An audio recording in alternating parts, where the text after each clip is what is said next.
ധീരതപസ്സിനൊരുങ്ങുകയായി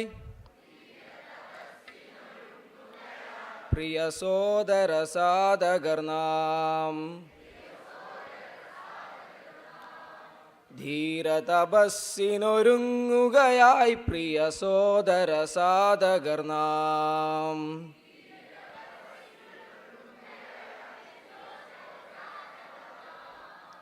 നവഭാരത സംരചനയിലൂടെ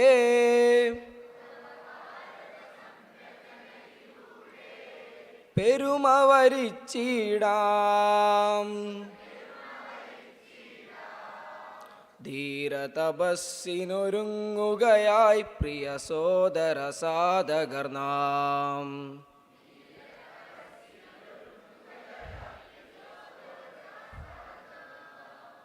അനന്തവിവിധത ഏകത തന്നുടെ അനേക കിരണങ്ങൾ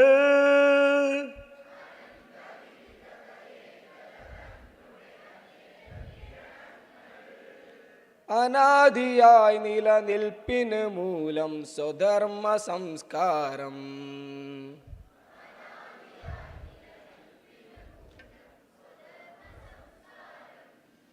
പാരിന്നാകെ വെളിച്ചം പകരാൻ ഭാരതമുണരുകയായി.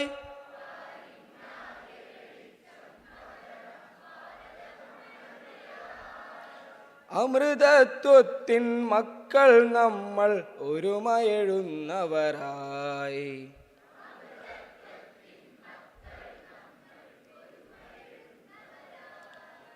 ഗുരുകാരുണ്യം വിജയാശംസകളരുളാനണയുകയായി.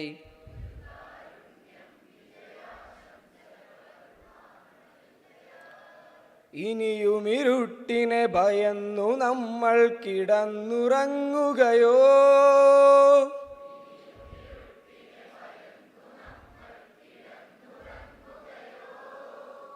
ധീരതപസ്സിനൊരുങ്ങുകയായി പ്രിയ സോദര സാധകർനാം.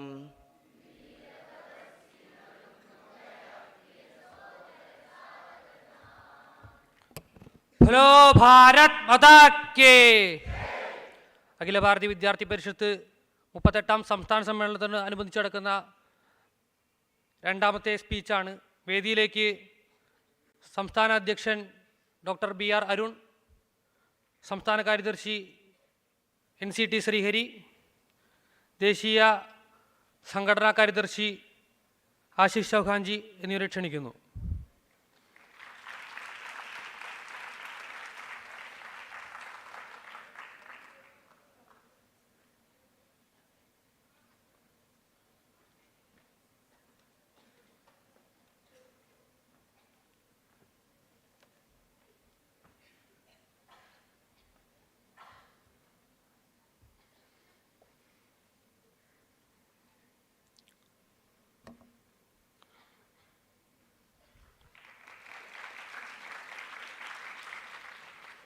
Doctor BR Arun Kadappal, ABVP സംസ്ഥാന അധ്യക്ഷൻ, വേദി കൈകാര്യം ചെയ്യുന്നതിന് അരുൺജിയെ ക്ഷണിച്ചുകൊള്ളുന്നു.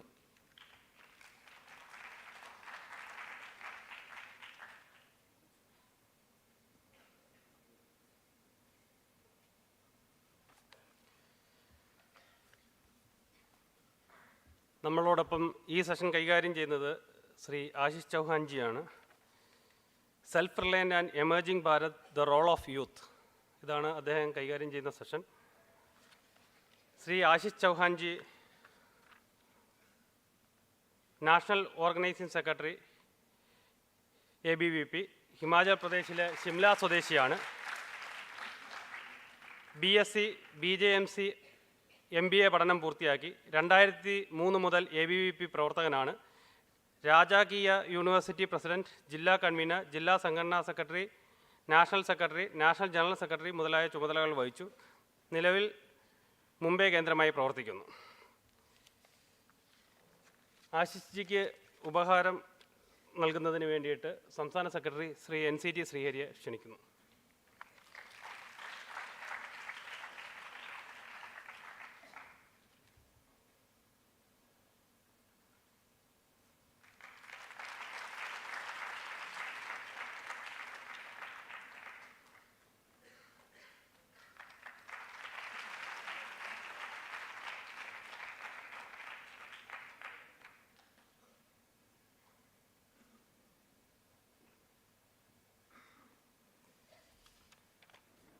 വ്യക്തിഗീതത്തിനായി വരുണിനെ ക്ഷണിക്കും.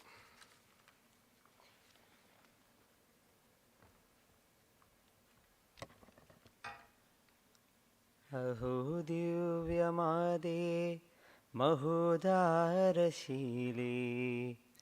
नमस्तं विगेहे महामङ्गले विशालोज्ज्वलं निन्महद्भूतकालं स्मरिके स्फुरिपूव्यदादप्तबाष्पम् ദയാപൂർവമംഭേ മൃഗത്വത്തിലാഴും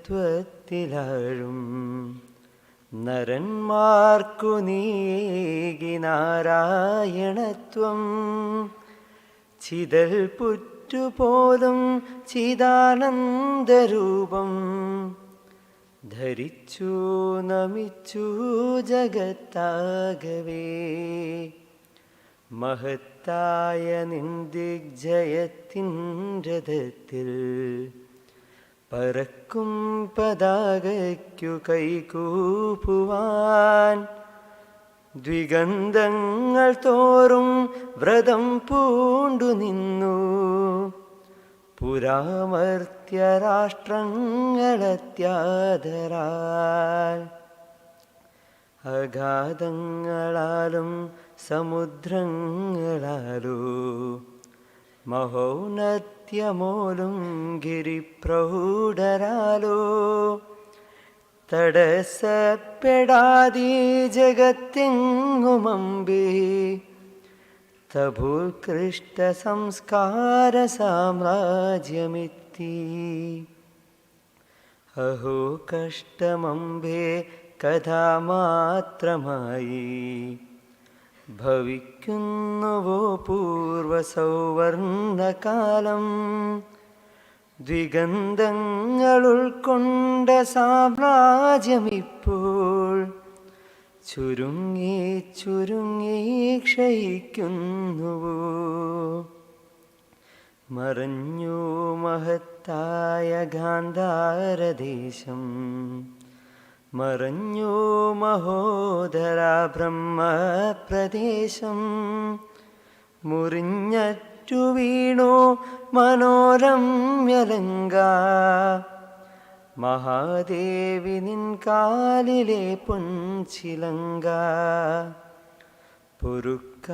പൊറുക്കാവതല്ലമ്മി സിന്ധു തടത്തിൽ ജ്വലിപ്പിച്ച യാഗാഗ്നി കെട്ടു ശുഭേ ഇതെന്തമ്പ പഞ്ചാപവും വംഗവും ഹാ പിളർന്നിട്ടു ഹിമ്മട്ടു നിർവീര്യഭാവം അഹോ ദിവ്യമാദേ മഹോദാരശീലേ നമോസ്തും വിഗേഹേ മഹാമംഗലേ വിശാലോജ്വലം നിൻ മഹദ്ഭൂതകാലം സ്മരിക്കേ സ്ഫുരിപ്പൂവ്യദാതപ്തബാഷ്പം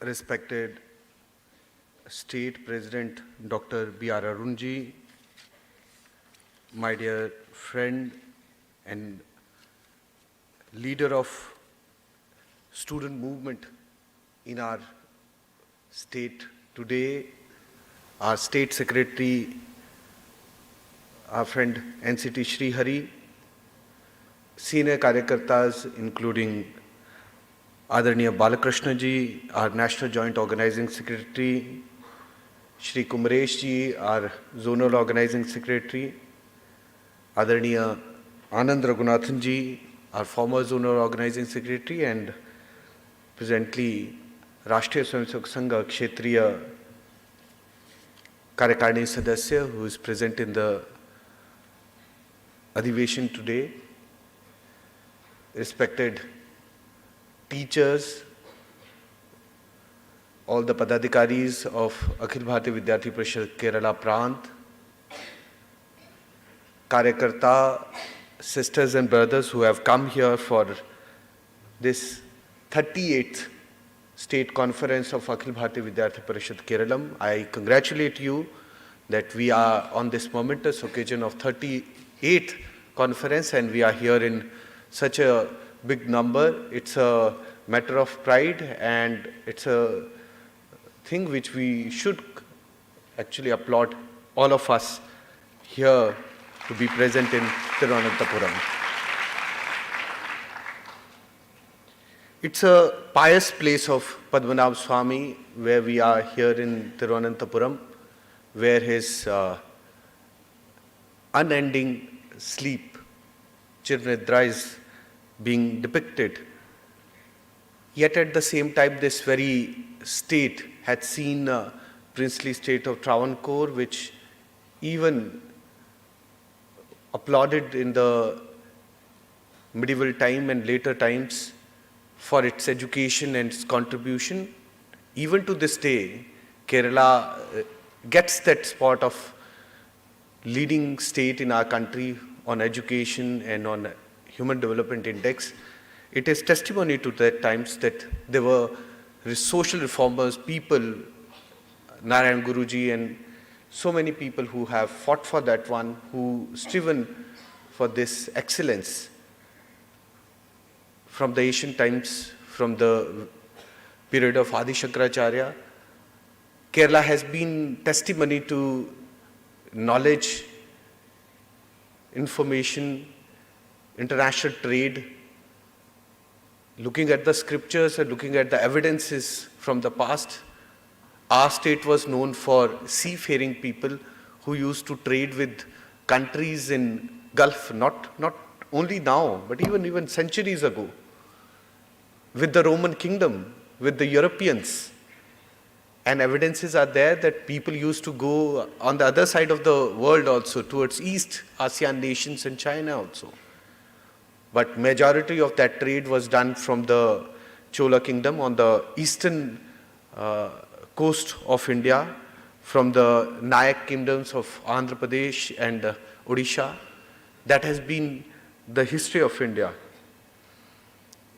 Friends, I've been discussing that which kind of topic would be most appropriate to discuss over here, as mentioned by our state president, Dr. Arunji, that somewhere we need to introspect our journey as a resilient nation, as self-reliance is one of the buzzwords in today's time in post-corona world.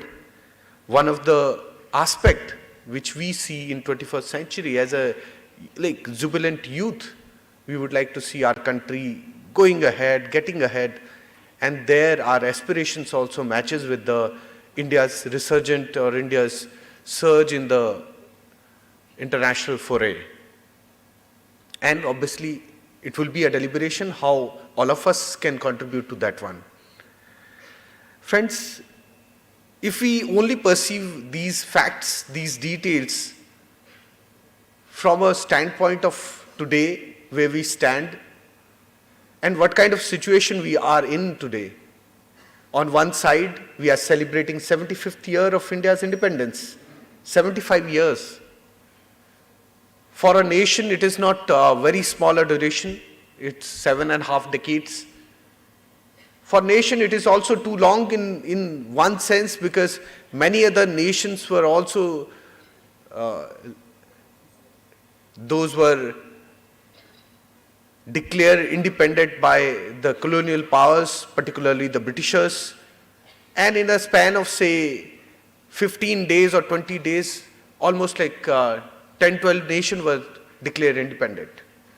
It was in post-World War II situation where Britishers and European powers were not in a condition to actually continue the colonial regime, and they wanted to shift into a different mode, and yet at the same time, the movement of freedom struggle was peaking in a different mode altogether. Subhash Chandra Bose the Navy revolt in 1945, Indian National Army, that is Azad Hind Fauj, was at the borders of India in 1943 and 1944. Those are testimonies how India had struggled, India has striven for its independence. And on the other hand, there were China, there was Israel, who had a different journey, different history, but those countries also excelled. And in many ways, their journeys of excellence, their journey of growth is totally different than the journey of ours, that is India, at present. Friends, while we are celebrating our 75th year, Akhil Bharatiya Vidyarthi Parishad, we all are in a time that this very year, academic year of 2022 and 2023, we have declared it that coinciding from the year which we were formed, that is for 1948, ABVP Adhiveshan was held in Ambala. 49 we formally registered. We had very sporadic activity, very small initiatives in 48. And in that sense, 74 year will complete in this academic year, and by next, this 2023, it will be the exact 75th year of India's, or Vidyarthi Parishad's journey, and we are celebrating it as 2022 to 2023, and the end in Delhi at the 69th National Conference, we will be celebrating in the bigger way. And that's why all of you are also learning about Jila Sammilanas and so forth that we'll be celebrating this year, and many of the states have already decided, many of your districts will be celebrating Jila Sammilanas later this month and in the next month also. We'll be celebrating statewide 75th year celebration in month of July that will coincide as a 75th year right from the 1948. While we are celebrating these two, 75th of India and 75th of ABVP, there is a particular time that India is also bestowed upon with leadership of G20. How many of you know about G20? Can I have a show of hands? Can you raise your hands and tell me how many of you have learned about G20? You know India is president of G20 right now? Yes or no? Yes? Why you are not raising your hand? Do you know about G20? What is G20? I think there should be a little more light over here. I'm not able to see any faces also. Okay. So G20, what is G20? Have you heard about G7? How many of you have heard about G7? Okay. It's later in the evening, sometimes 6:30, but nevertheless, G7 is also there. But why it is named so? Why it is named G20? Why it is named G7? Why it is not named BRICS? Pardon? Okay, group of 20 countries and and what is 7? Group of 7 countries. But why it is BRICS not called G5? Why it is called BRICS? Brazil, Russia, India, China, South Africa. And you know there is another or many other forums. I am just naming a couple of them. There is a forum called NATO, North Atlantic Treaty Organization. There is another forum called SCO, that is Shanghai Cooperation Organization. India is part of that one also. And there is a discussion, and very well in terms of international relation, you might have heard about Quad, QUAD.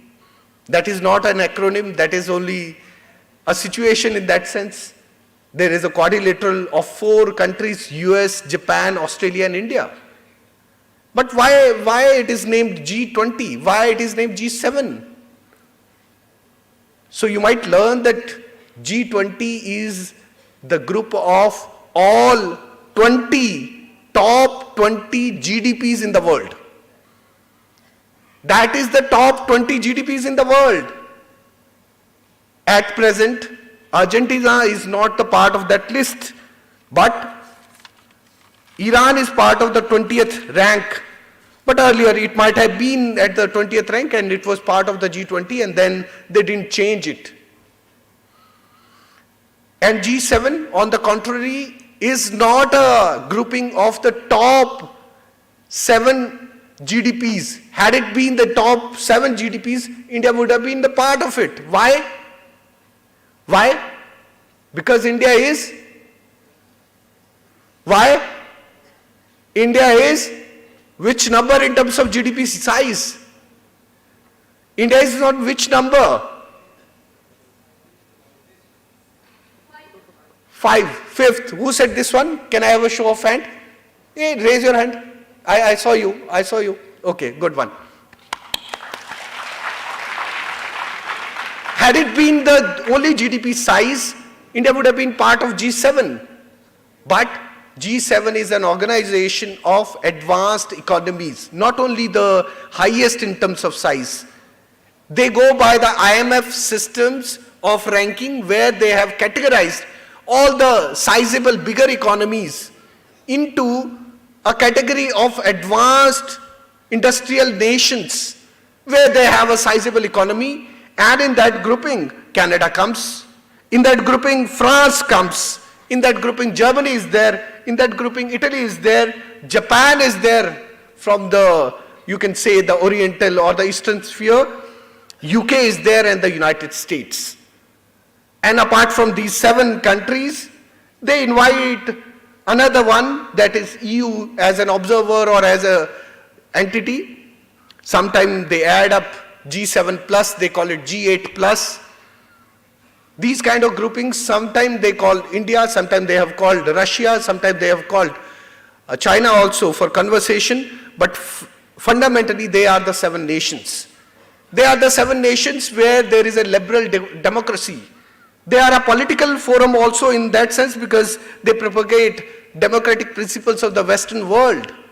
And in terms of their size, they are holding something around 50% of global wealth, G7 people.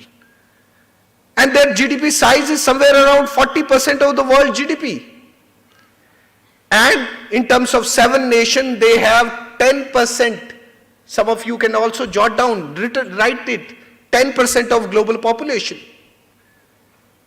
But looking at those 7 countries, how it is a point of a matter of discussion today that we deliberate that India is getting a leadership in G20. Why it is so important?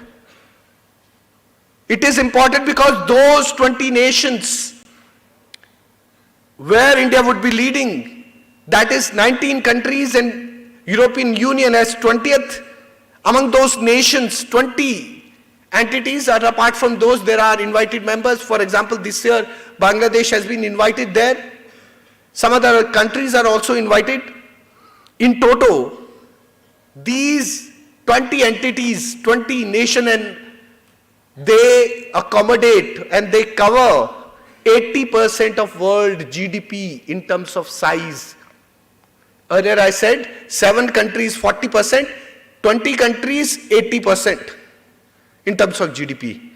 In terms of international trade, whatever commodity you are sending, whatever you are exporting, whatever other countries are importing, in terms of material, in terms of quantity, in terms of their value, all across the globe, 75% is done by these countries alone. They accommodate, they account for 75% of international trade.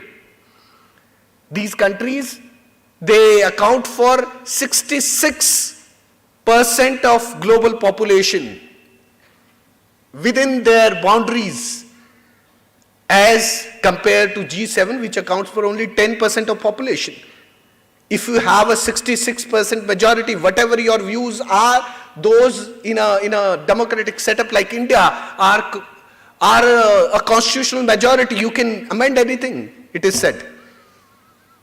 That is 66%, it is there. Only a 51% would is, it's called an absolute majority.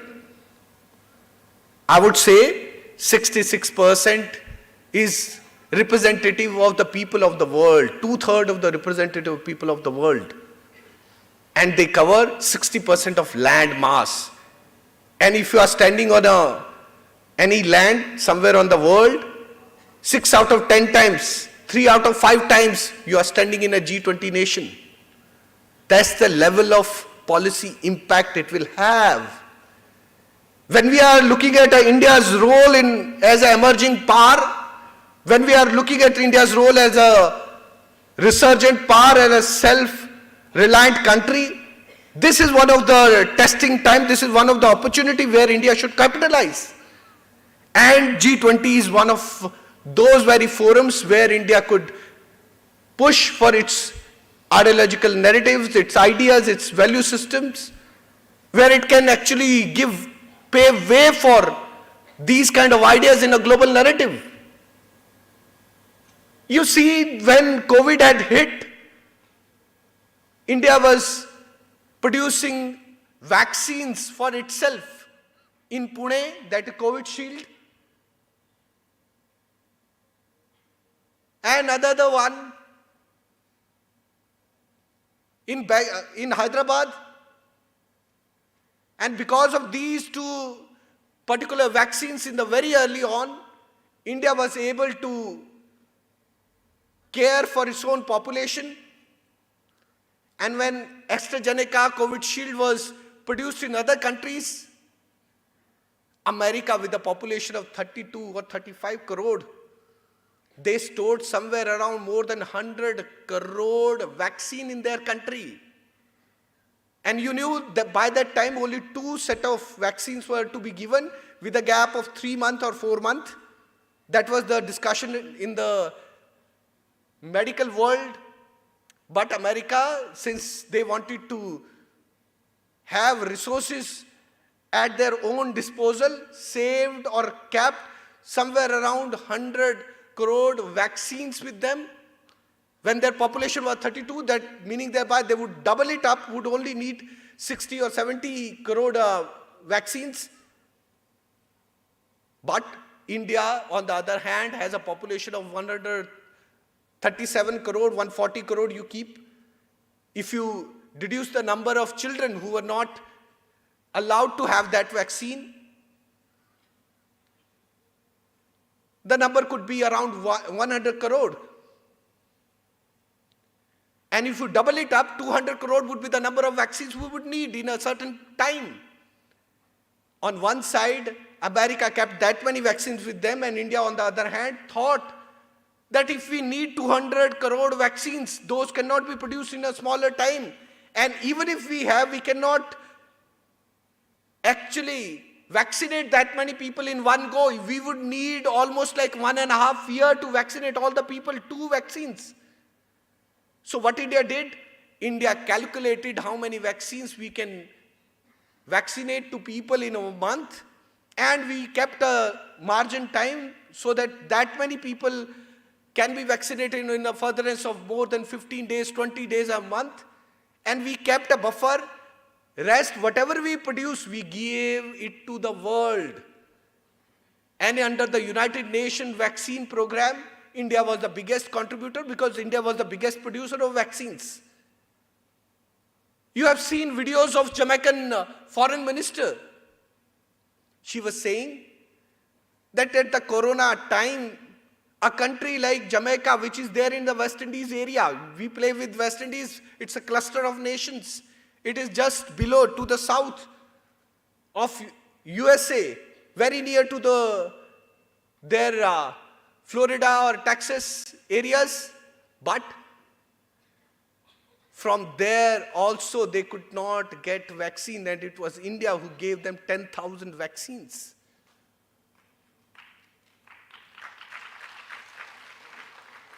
If you see what kind of a country you are, what kind of nation you are, on one hand, America is having so much of facilities, so much of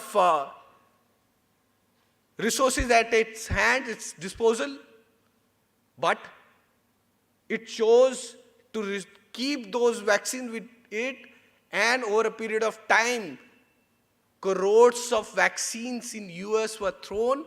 Those vaccines were expired, and those were of no use. And presently there is a discussion that Moderna and all these big pharma companies are thinking of increasing the cost of or the price of those vaccines. It's a totally different scenario where there is a paucity, where there is a critical time, what kind of a nation those countries would be. If you see examples of Ukraine and Russia war, during that time, prices of food grains, it rose. It shot up because Russia and Ukraine are some of the biggest producer of food grains, particularly wheat.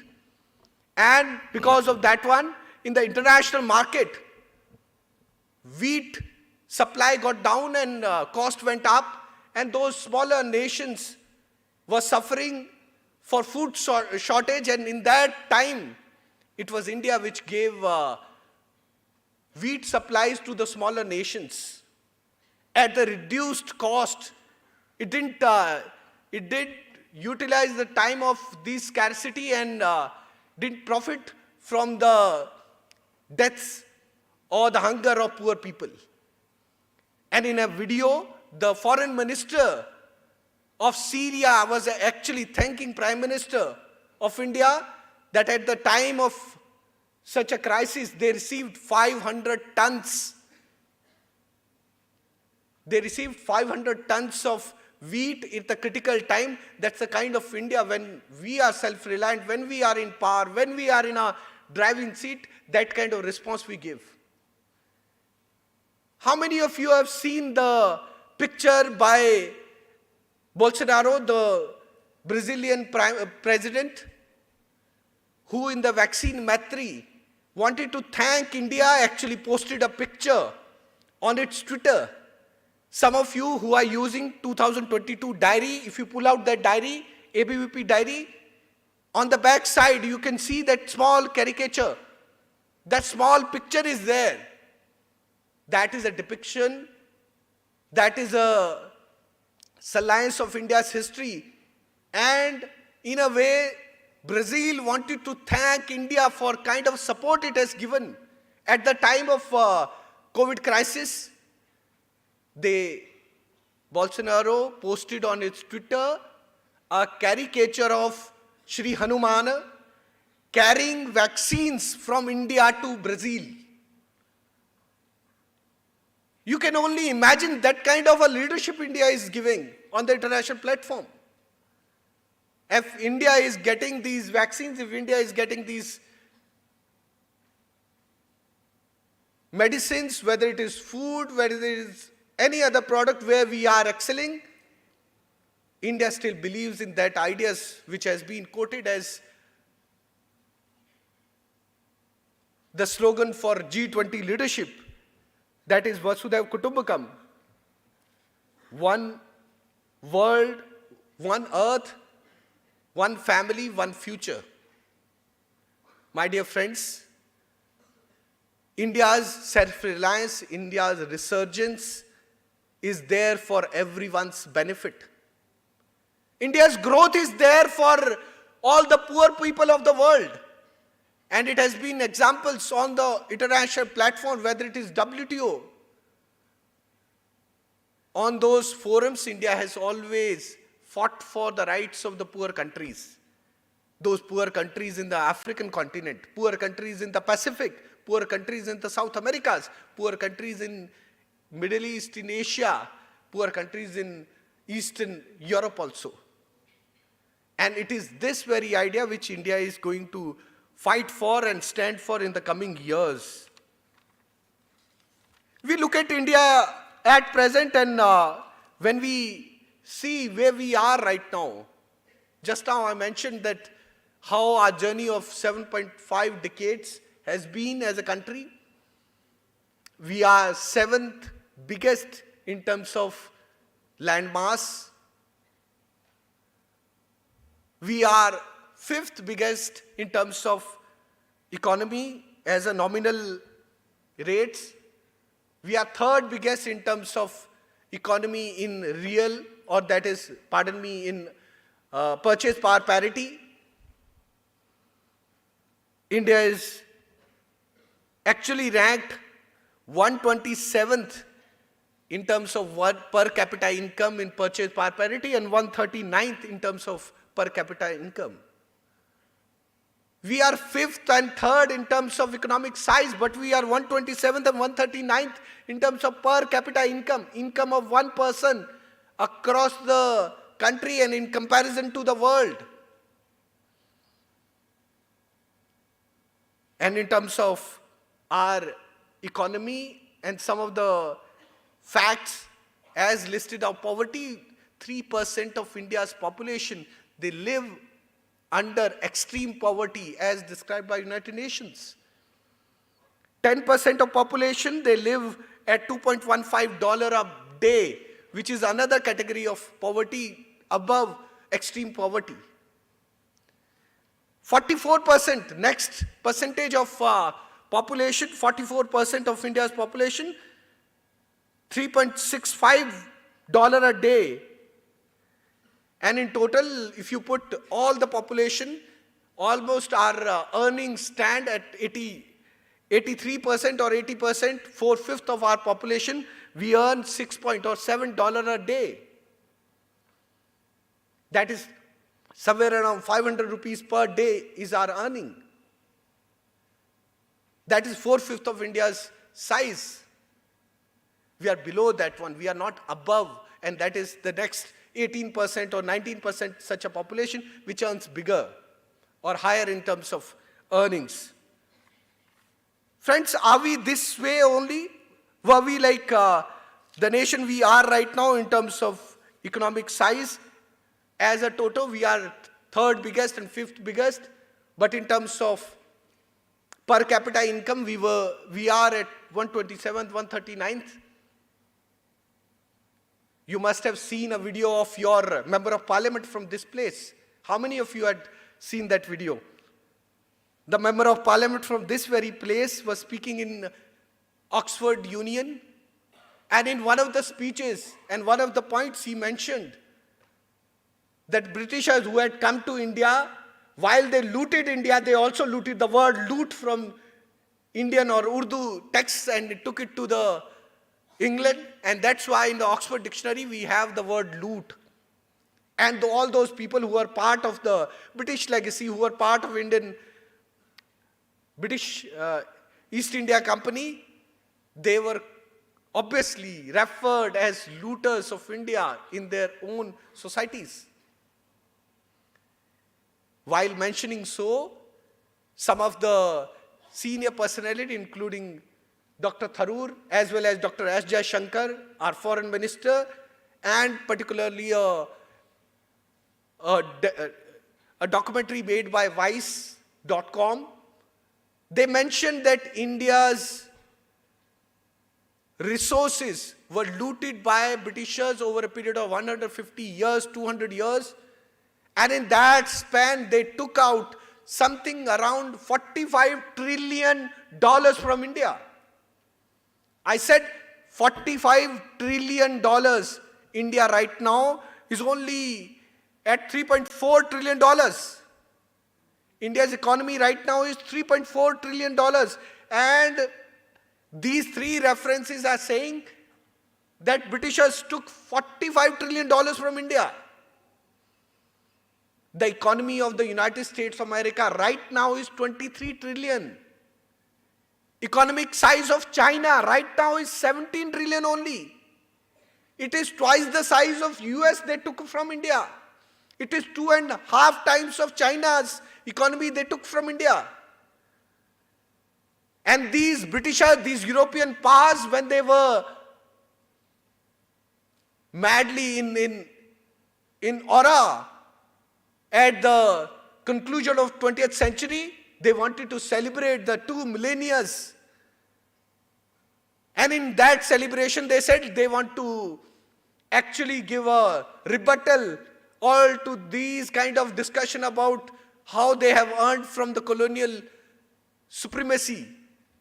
And they initiated a discussion, they initiated a research, and one of the professor who led that research, that is Professor Angus Paddison, who was the political economist in the Oxford University, was given this project by Organization of Economic Cooperation and Development, OECD. That is the organization of these well-earning advanced economies of the Western Europe. And these companies, these countries gave this project to that professor, and that professor went into the older archives, went into the museums, searched for the ancient texts, wherever there was a reference of a trade, economy, and size of the country. During his research, he came through the recorded history across 2 millennia, right from 1 AD to year 2000, and he published that one in one of his seminal work as the World Economy, a Millennium Perspective from 0 AD to 1998, in that 350 pages volume. And I must say, all of you should download it. It is freely available, and read it. It depicts the world history in terms of GDP size of each and every country and cluster of countries for a period of 2000 years. Do you know what was the size of Indian economy in year 1 AD when Christ was born? It was 32% of the global economy, 32%. In the year 1000, when we started witnessing attacks on our western shores in the northwestern area, we had 28.9% of global economy, 28.9% global GDP. In the year 1500s, when they say that they found a route to India, in that time, India's size was 24.5% of global GDP. 1/4, 1/4 of world GDP was ours, and they were saying that they found us. We were the people who used to travel to the Rome, and that was the time when Cape of Good Hope, we tagged that fellow Vasco da Gama to India. And it was our forefathers who suggested that you want to visit India, come tag with us. Our ships were 5 times bigger than the ships of Vasco da Gama. It is history. I'm not saying anything from my figment of imagination. You Google it, you search it, you research upon it. In the year 1600, India's size was 22.6%. In the year 1700, India's size was 24.4%.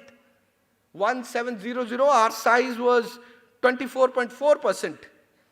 That was the time when Mughal went down and the Maratha kingdom was in ascendance in the western India. You need to go into the details to see how things have happened. In 1820, 16%, that was the time when Britishers took major portion of India, and by that time actually India and even the Maratha kingdom had lost to the British forces. In 1870, 50 years after that one, the size is, world economy is 12.2, even further reduced. Then in 1913, that is somewhere around 50 years again, our size got down to 7.6%. See, when Britishers came to India in 1600s, from their initial start, we were 22%. In 1700, we were 24%. And then in 1816, then in 1870, 12%, 1913, 7.6%. In 1947, 1950, our GDP size to the world was 4.2% only. We were reduced to a country where this loot, not only it impacted the economic life, it impacted each and every sector of our life. They looted, and because of that one, they destroyed our Indian education system. They destroyed our cultural aspect. They destroyed our social systems. There was a village economy which used to take care of the education, which used to take care of temple, which used to take care of the resources in the nearby. And because of that one, 78% of India's population, it went below the literacy rate. Many of you might be amazed that obviously we don't know whether people were literate at that time. How would we know it? In 1931, in one of the discussion, Gandhiji is there in London. And this roundtable conference, I presume it is the second roundtable conference, I can be corrected later. This roundtable conference is held. In that roundtable conference, Gandhiji is arguing with the Britishers, and in that argument, Gandhiji says that you Britishers have destroyed India's beautiful tree of education, and it is because of you that India has lost our education system. One Britisher rose up and he objected, Mr. Gandhi, how can you say that? Do you have evidence for that one? Though the meeting was over and later mails were letter was sent, and in that communication Gandhiji says, I don't have evidence right now, but I firmly believe this has happened. This is my own understanding of the things which I have experienced all across India. Some 20 or 30 years later, one of the researcher, one of the Gandhian, Dharampal, he looks at this very reference. He says, how it is possible that Gandhiji was so adamant, so very clear, so very firm on his opinion that it is Britishers who had destroyed India's education system. He went on to actually study it. So he studied some of the Indian literature which were produced in 19th century and 20th century. Some of the writings of the freedom fighters, some of the writings of the social reformers of that time. Then he went to London. In London, he checked the British Indian archives. From the year 1700s to the later in 1800, 1850, till that time. And he observed a distinct pattern all across the British India areas, and most particularly in the Madras Presidency, and some bit in Bengal Presidency and Punjab Presidency. It is stated that in total there were 6 lakh schools and institutions of studies in India, in our villages. Each and every village were having a school. And in a cluster of few villages, there were an expertise level school, meaning thereby a college, where some technology is being imparted to students, where knowledge is imparted to students. When Bakhtiyar Khilji had come and he had destroyed Nalanda, from that time all the knowledge, it went into a smaller circuit, smaller groupings, and the education system, it was not centralized in universities, it was divided into smaller bits in the villages. That's the pattern we followed for the next almost like 500 years, 600 years. And in those 600, 700 years, our education had gone to each and every village in a systematic way. Even the college education, expertise education, it was there. And Dharampala gives example of Madras Presidency, where medicine is being taught by each and every caste. Students from each and every community are studying medicine. They are studying the physiology of the human and how they can become Vaidyas, Ayurvedic Acharyas. That's the kind of learning he received, and he produced a 11-volume work about society of India in the 18th century, and most particularly that one book about education in the 18th century, the indigenous education in 18th century, he named it Beautiful Tree. And that's why I'm saying that when Britishers left India, they made India 78% illiterate. They made sure that no village could actually afford money to be given to their own schools in their villages, because they laid double and triple taxes on people. They made sure that the farmers could only produce opium and indigo, where those things are only produced for the Western markets or for the other places for British era. Indian kingdoms or Indian farmers used to produce in a cycle of millets in the cycle of food grains in the cycle so that it is sellable in the local market within the villages, and every village was somewhere self-reliant in nature. 1947, India's 70% population was below poverty line. Right now we are saying only 3% is in extreme poverty. That time we were in extreme poverty to a huge extent. 70% was categorized as below poverty line of that time in that standard.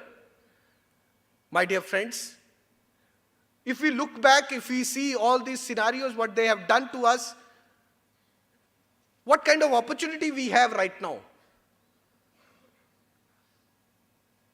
At the juncture of 21st century, when we look back, there are so many things to learn, so many things to understand, but we are a people who would look forward, who will see a better tomorrow, and who would eventually would like to contribute back to the world, whatever way we want. And in that sense, India is in an opportune time.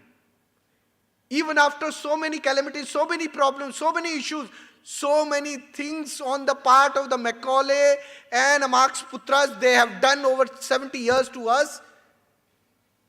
We are in a momentous journey that India is the youngest in terms of median age. The median age of India right now is 29. We are youngest in terms of our population demography. And for almost like next 30, 40 years, we will have this benefit. And because of this very benefit, all the countries of the world have benefited. If you see, China right now has median age of 37. United States, somewhere around 37, 38. Europe, 45. Japan, 49. And in terms, if you see this kind of, this demographic benefit, we are 29 right now in terms of median age. Majority of our population is in a place where we call that they are in an age of labor activity. They can actually contribute to mass production, and other population, that is dependent population in India, is still very less as compared to the people who would be earning. And this very aspect is called that there are in India right now 100 people who are working and 66 people who are dependent people. If you see an example of a family, if there are 5 people in a family and 3 people are earning and 2 people are dependent, you would say that that family would earn more because there are 3 people who will earn. 3 people of age 20 to 60 and 2 people are of age above 60 or less than 20. This particular reference is there in, it is called a demographic window of opportunity. This kind of situation actually came in 1964 for Japan. In 1964, and it stayed till 2004. And you see, right after Second World War, when it was demolished, when it was taken to the task, when there were 2 atomic bombs put on Japan, even after that one, Japan rose from the ashes and it became an industrial power, and it is excelling in robotics, in technology, electronics, knowledge. And you see, because of this automotive and all these aspects, Japan is considered that some of its products are finest in the world. The concept of Ikigai has gone into the global discussions. Similarly, one opportunity came for Italy in 1984 and it stayed till 2002. And you see Lamborghinis and so forth are the Italian products. Though around that time, many other things also happened to India. Someone had come from Italy and started staying in India also. That's a different story altogether, not for today's discussion. For South Korea, this journey started in 1987, when there were 2 people who were dependent in a family and 3 people were earning. This will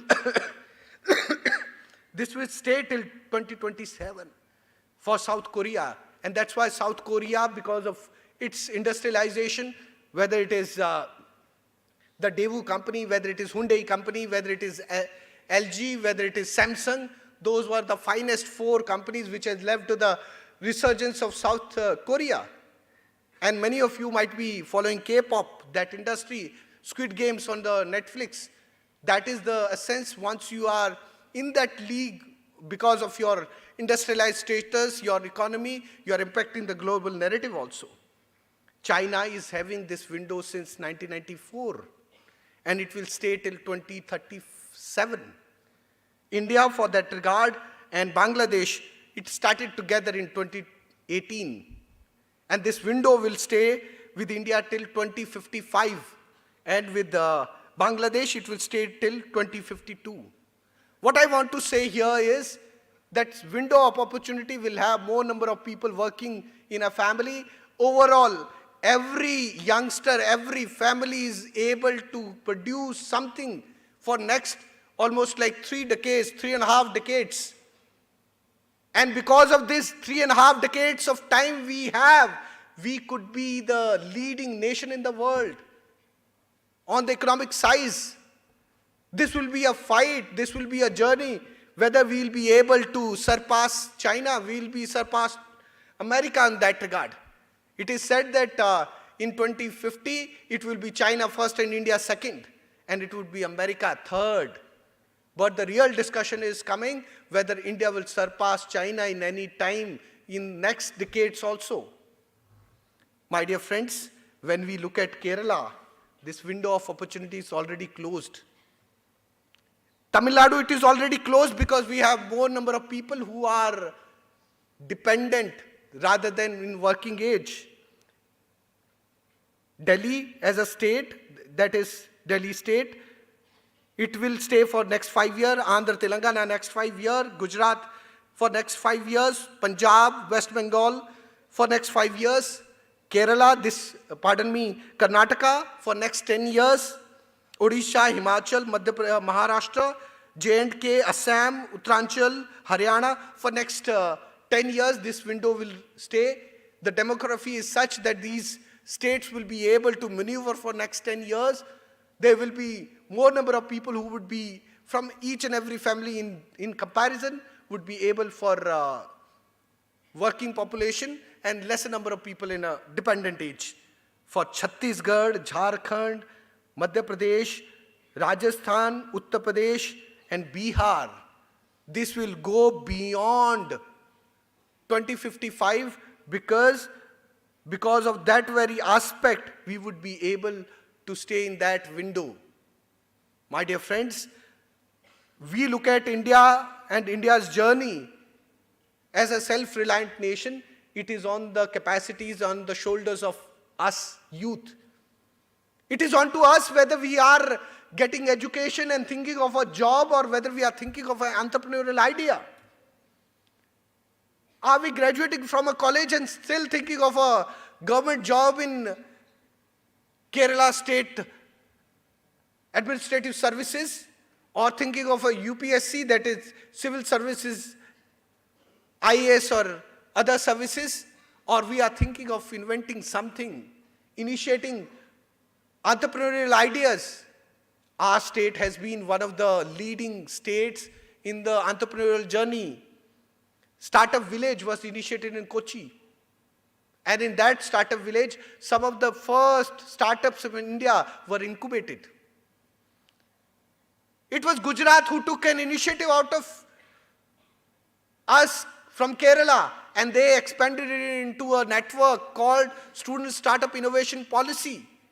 And now in Gujarat, each and every BTech graduate, engineering student, as well as BA, BSc, BCom student, they get opportunity to make their own products, make their own companies, and their reports, their assessments are done because of what projects they have done. They get attendance for initiating these kind of work. And if they have made a model, they get money to make that model, make that presentation and take it to the next level. Andhra Pradesh has also learned, it made a policy that in a group of 5 students, there should be 2 girls at least who make a group of 5 for any student startups. Jharkhand also initiating, and we met one of the policy maker in 2015. He said these kind of discussion are there. Many other states are also initiating programs for student startups. It is up to us whether we are still thinking in an older way there that the jobs are necessary and we will become a job seeker. Our economy on one level is supported by remittance from people residing outside India. It is supported by people who are working in the Gulf, who are working in the Western world, who are working in Europe. In coming years, it should be supported by the homegrown talent, entrepreneurial spirit over here in our state. Some of our youngsters must initiate newer industries which will be environmental friendly concerning our fragile ecosystem here in Kerala. Or on the contrary, we are also, or on the other reference, we call our state as God's own country, and it is an opportune place for tourism, hospitality, and such service-led industries. And that's why many industries might not be suitable for our state. But the capacity of youngsters to think beyond these boundaries is also possible. We say that we should think out of box. Thinking out of box is also one of the aspects of our ingenuity, our learning, our capacities. Still, our students in technology colleges, in Ayurveda college, in medicine colleges, in BA, BSc, BCom colleges, in law colleges, are only strangulating themselves. They are putting themselves in a bracket that we need to learn, we need to work in this fashion only. And India, on the other hand, as a country, is excelling. In 2021, we were registering somewhere around 150,000 companies in 1 year. And the year 2022, within the 6 months, India registered 104,000 companies in 6 months only. We have almost completed the target of previous year in 6 months. Every day there are 600 companies being registered by youngsters like us. Every 2-3 people who come together, they form a company, they started working on projects, whether it is smaller products. I went to Patantita in 2013. And many of you who are from Patantita, they know the Arnamula. That Arnamula is one of the engineered product of our handicraft from our knowledge of metals. Particularly, such a talent is still limited in one place. We could have utilized, learned from these aspects in other ways, and such kind of craft, such kind of knowledge could be actually expressed in other realms, other areas of our state, and we could excel in those areas also. If we look at the fisheries, whole of fisheries industry in India is working below its standard, below its capacities. And in coming years and decades, all the nations of the world are actually excelling in fisheries. And we are the nation, we are still very far behind in fisheries. We look at the opportunities of tourism. We haven't touched on the inner regions of our state. Many of the students here are from Idukki, but nobody has ever bothered to express beauty of Idukki to the people outside. People are happy to come to Kochi, happy to come to the backwaters and Kollam. That's it. That's done and dusted as far as tourism in Kerala is concerned. So we need to think beyond this box, and these companies, these youngsters who are standing each and every day and making a company, they are becoming job providers to the world.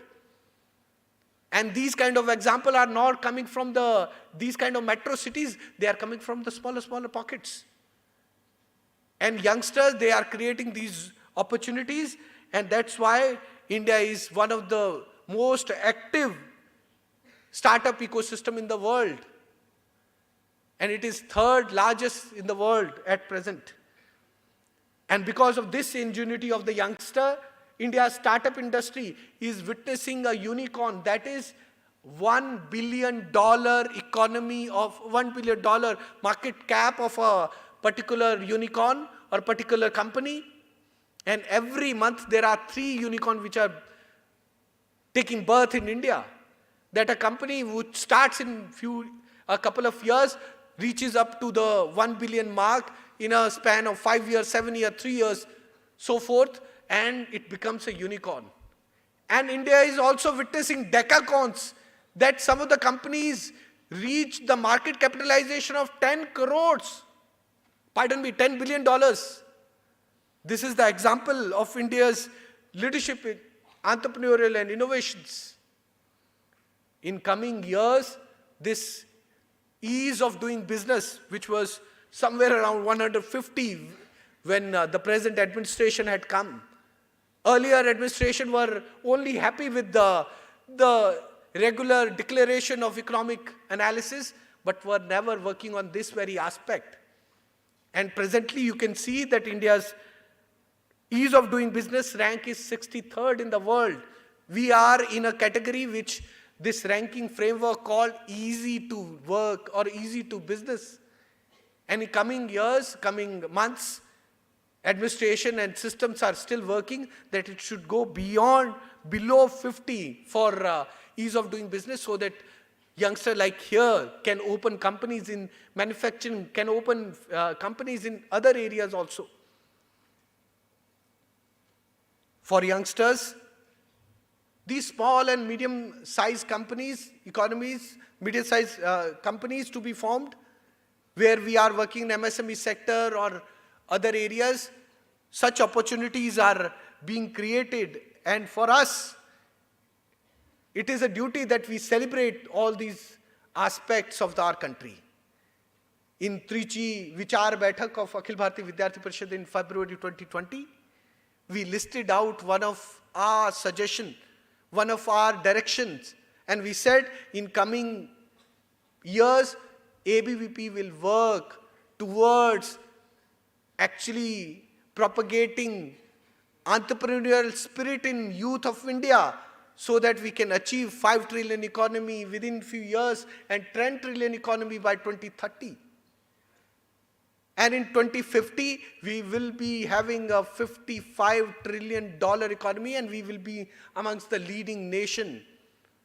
And India and China, I've already told you that we will be in a place in tussle with China, because our journey is very, very old. We are the 2 of the ancient civilization in the world. With a 1 billion plus population on the 2 sides of Himalayas, we are destined to compete for centuries, not only 1 or 2 centuries. My dear friends, if you learn some bits of history, 1962 and some incidences in the recent years are the only events of occurrence between India and China. If you study deeper in India's history, there was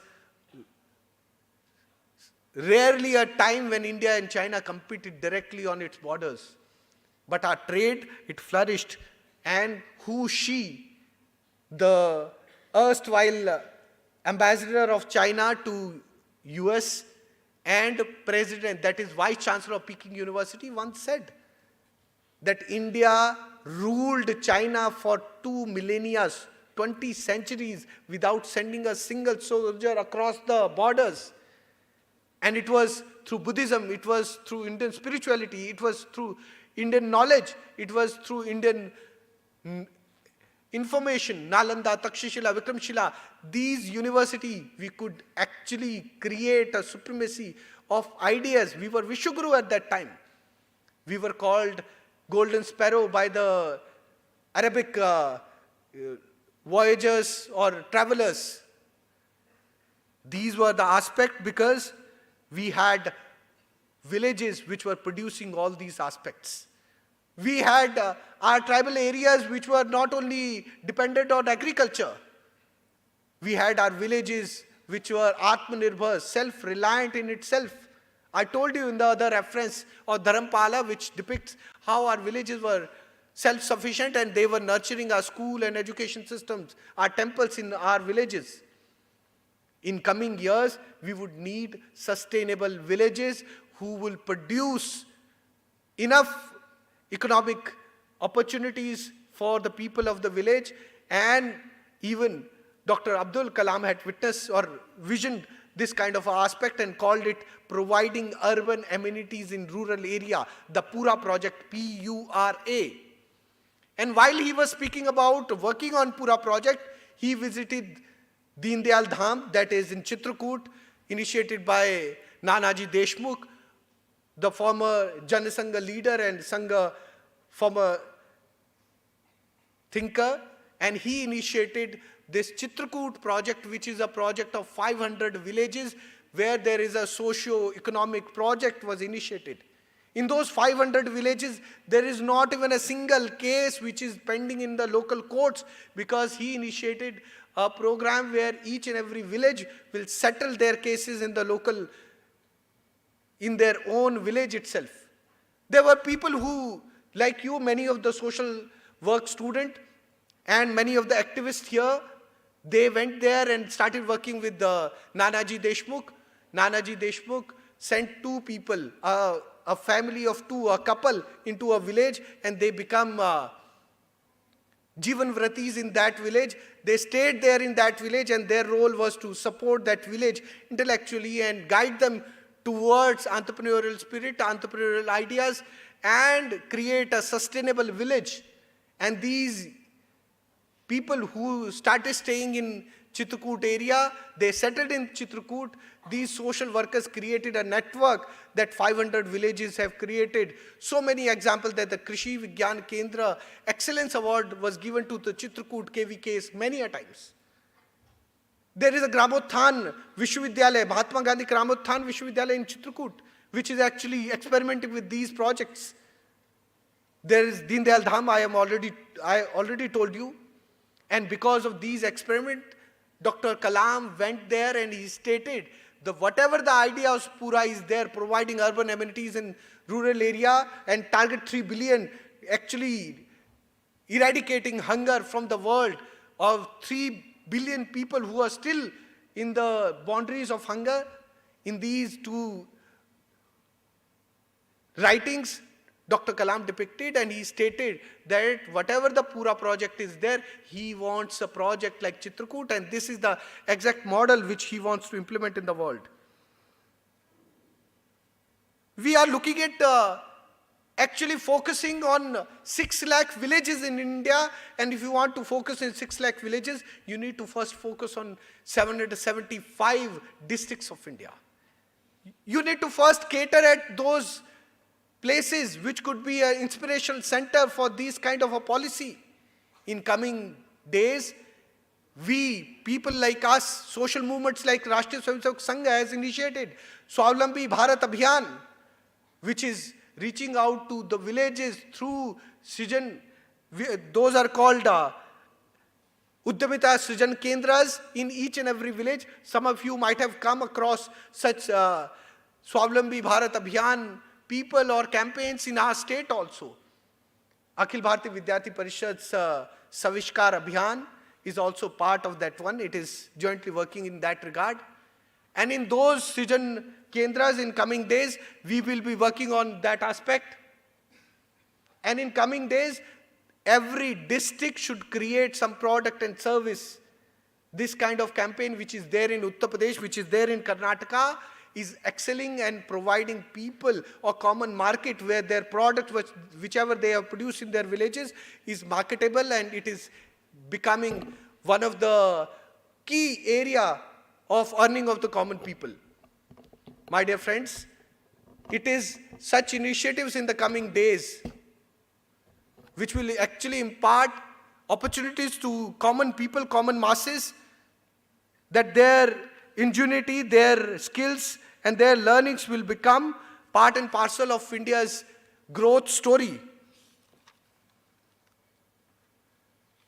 In coming years, our growth in agriculture or in manufacturing, which is still in a time where manufacturing is very less, agriculture, we are catering to the largest population, are almost like 40-45% of population is still hooking on to or staying with agriculture and only compensating to 15% of GDP size. In coming years, that should increase in terms of contribution, and number of population should be lesser on the agriculture side. If you look at India's history is testimony that we were not an agriculture-based society, we were an industry-based society, because each and every example of India's temple, India's international trade, we were producing materials for all across the globe. I'll give an example and I'll summarize my point for today. There was a painting in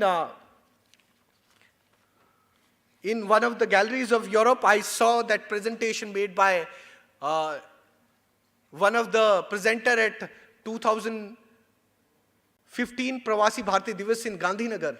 And in that presentation, while speaking about India's textile leadership, India's leadership in cotton and other textiles, and when Indian textile started reaching Europe in in the first millennia and the second millennia, Europeans were confused how this beautiful cotton is coming, soft cotton is coming.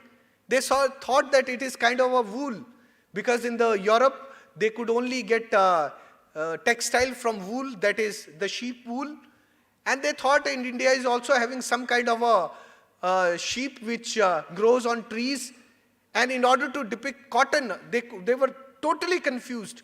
And in order to actually express how cotton is grown in India, they depicted a tree, and on the corners of that tree, they depicted sheep.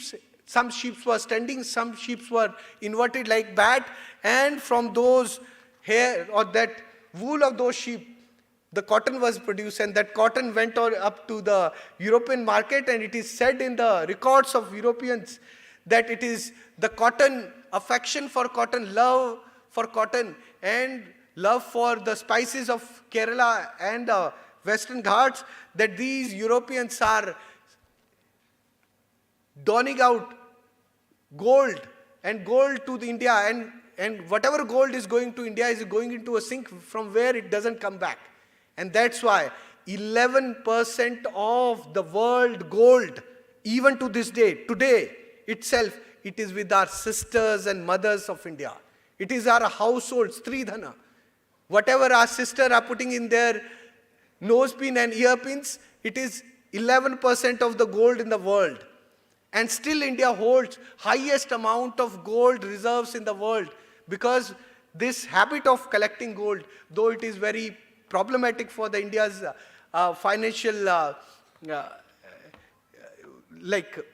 export and import balance, but this habit of getting gold in comparison of any product, we are not doing it for last 10 years, 15 years, 20 years, when Raghuram Rajan and so forth are saying that it is a problematic aspect. But we are doing it for hundreds and hundreds of years, because whatever we gave to the world, whatever we gave to the Europeans, whatever we gave to the Arab world, whatever we do to Africa or China, we were taking very little from those countries, because we were self-sufficient at that time. In coming years, our self-sufficiency should be there in import substitution. Whatever we are importing from other countries, we should create examples. We create alternative for that one, and whatever we are giving them, we should earn in gold, earn in international rupees, international dollars. With this, I again congratulate you for your 38th state conference, and for this very aspect that we take this pledge today to work upon entrepreneurial ideas, entrepreneurial spirit, and take this journey forward. Dhanyavad. Bharat Mata ki jai.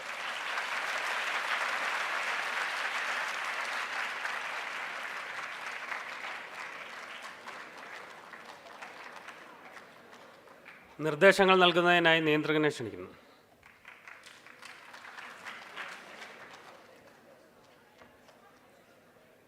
ഈ session അവസാനിച്ചിരിക്കുന്നു.